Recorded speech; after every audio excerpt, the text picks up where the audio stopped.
राजधानी दिल्ली में प्रदूषण का ग्राफ लगातार बढ़ता जा रहा है और इसके पीछे कई वजह बताई जा रही है। दिल्ली के अंदरूनी मामले होते हैं जिससे प्रदूषण बढ़ता है, साथ ही साथ बाहरी मामले भी होते हैं जिनमें अहम योगदान होता है दिल्ली में प्रदूषण बढ़ने का। दिल्ली सरकार के पर्यावरण मंत्री गोपाल राय हमारे साथ हैं, जिन्होंने अब से थोड़ी देर पहले लगभग 28 विभागों के साथ एक संयुक्त बैठक की है। सर, बैठक में क्या कुछ निकला? 28 विभाग थे। पॉल्यूशन पहली बार लग रहा है कि 300 के आंकड़े को पार कर चुका है दिल्ली में। देखिए, ये पहले से पूर्वानुमान था कि सर्दियाँ बढ़ेंगी और साथ साथ जो हवा की स्पीड है वो कम होगी।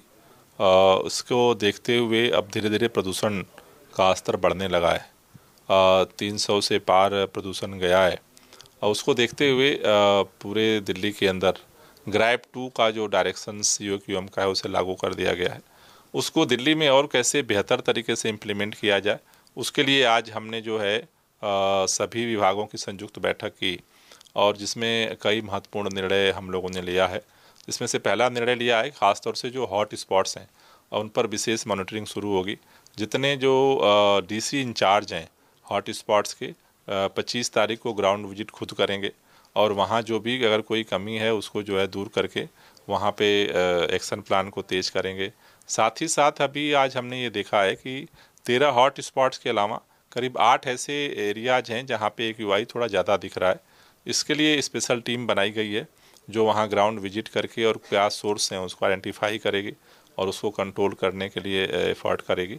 साथ ही साथ अब पूरे दिल्ली के अंदर जो पानी का छिड़काव हो रहा है, अब अभी तक सामान्य पानी से हो रहा था, अब उसमें जो डस्ट सेपरेशंस के जो पाउडर होता है उसको मिला करके इसका छिड़काव किया जाएगा जिससे कि उसे और डस्ट को कंट्रोल किया जा सके।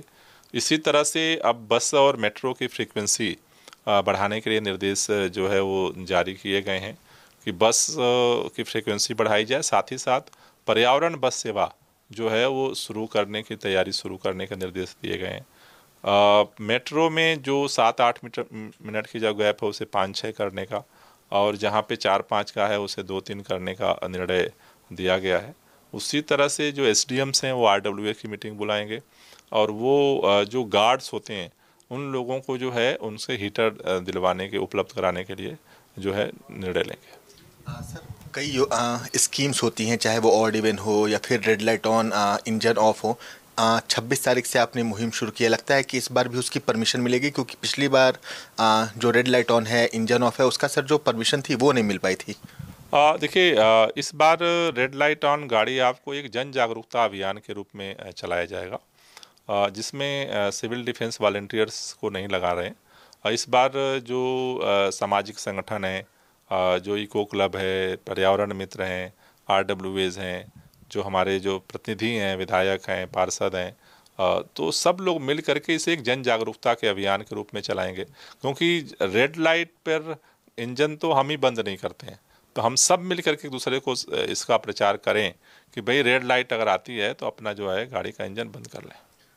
सर, ऑड इवन की जरूरत लग रही इस साल पड़ेगी? क्योंकि हमने देखा था ऑड इवन काफ़ी हद तक सक्सेस रहा था। रिपोर्ट्स भी हमने देखी थी कि ऑड इवन से पॉल्यूशन थोड़ा कम हुआ था। लगता है कि इस बार ऑड इवन की जरूरत पड़ेगी दिल्ली में? देखिए, अभी जो स्थितियां हैं उसमें तो ऐसा नहीं लग रहा है, लेकिन सरकार हर निर्णय के लिए तैयार है। अगर कोई ऐसी स्थिति बनती है तो एक्सपर्ट्स की ओपिनियन लेकर के निर्णय हम लेंगे। 2 सवाल और रहेंगे बस। जो प्रदूषण है दिल्ली में, सबको पता है कि दिल्ली का हिस्सा लगभग 30% होता है वाहनों का धुआं, डस्ट पोल्यूशन हो गए, और 70% जो हिस्सा होता है वो बाहरी राज्यों का है, पंजाब, हरियाणा, पश्चिमी उत्तर प्रदेश। सर, बड़ी संख्या में पराली जल रही है। हरियाणा में आपकी सरकार नहीं है, लेकिन पंजाब में तो आपकी सरकार है। पराली को लेकर सर इस बार क्या कुछ परिणाम है निकल कर सामने आ रहे हैं? क्योंकि सर धुआं लगातार जो है पराली का वो दिल्ली पहुँच रहा है अभी। देखिए, अभी कुछ दिन पहले हमने केंद्रीय पर्यावरण मंत्री के साथ सभी राज्यों के पर्यावरण मंत्रियों की संयुक्त बैठक हुई थी और उसमें हमने इन सभी बिंदुओं को सबके सामने रखा और हमने अपील की कि भाई हमें आपके सबके सहयोग की ज़रूरत है। पंजाब में भी वहाँ की सरकार तैयारी कर रही है और बाकी राज्यों के साथ भी हमने ये बात की है कि इस बार पिछले से ज़्यादा इम्प्लीमेंटेशन पे फोर्स करें जिससे कि हम कम से कम उसका जो असर पड़ता है दिल्ली में वो कम हो सके। आखिरी सवाल, कल दशहरा है, पटाखे पे दिल्ली पे बैन है, लेकिन NCR में अभी भी बैन नहीं लगा। बड़ी संख्या में पड़ोसी जिलों में आतिशबाजी होती है दशहरे के दिन। दिल्ली में भी ऐसा ना हो, इसके लिए सर कोई प्लान, या फिर NCR के जिलों में पॉल्यूशन बढ़ता है तो उसका सीधा असर दिल्ली पे होता है, तो उसके लिए सर कोई प्लान बना है अभी तक? देखिए अभी दिल्ली में तो पटाखा बैन है, इसका निर्देश पुलिस को दिया जा चुका है और दिल्ली के लोगों से भी हमारी अपील है कि हमें सबको मिल करके प्रदूषण को कम करने के लिए काम करना है। हमें ऐसा काम करना है जिससे कि हम पर्यावरण मित्र में अपना नाम शामिल करें, ऐसे कोई काम ना करें जिससे प्रदूषण बढ़ता हो। मुझे उम्मीद है कि सब लोग मिलकर सहयोग करेंगे तो प्रदूषण को और पहले से जो है कम करने में हमें सफलता मिलेगी। शुक्रिया बात करने के लिए। जर्नलिस्ट आकाश के साथ Naveen Nishant, India News, Delhi. For more such videos, subscribe to the NewsX YouTube channel, hit the bell icon.